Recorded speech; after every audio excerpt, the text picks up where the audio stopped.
是地瓜，变成焗烤地瓜，洋葱焗烤地瓜。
鸡肉意大利面，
加了黑木耳，然后姜、虾仁、高丽菜跟葱，还有最厉害的意大利番茄酱。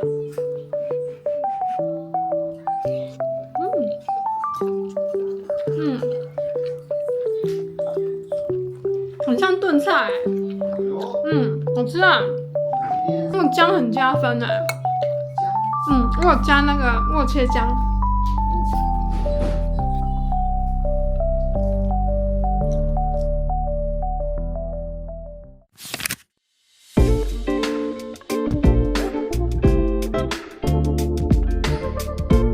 来切洋葱。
生理期来，第一天需要吃个红豆汤。今天 K 先生比较晚回家，所以我先吃饭。我要吃一半的洋葱牛肉炒蛋，补血，要吃很多牛肉。我今天都是用那个原烧的味噌酱，因为很好吃。下次我可以来买看看那个芝麻酱，来沾蔬菜应该也不错。我今天大概6点回来，现在是6点38分，大概花了30分钟煮菜，然后差不多不到10分钟先收拾一下，待会再洗碗。所以其实下班后虽然有时候觉得做菜很麻烦，但其实没有想象中的那么难，还蛮快的。如果你越做越上手的话，其实真的会越来越快。吃，我用的是牛肉火锅片，还蛮好吃的，它很嫩我以为我煮有点久会有点柴，但是其实我觉得刚刚好还蛮好吃的。我有加蛋，好像会让牛肉滑一点。如果你们怕牛肉会柴的话，建议可以这样煮。然后这是还没有吃完的豆包，加在一起会是什么味道？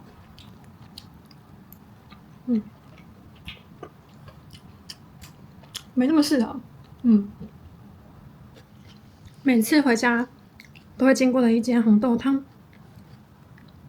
这家超好吃的。Golden light ends the day, peaceful sky softly play.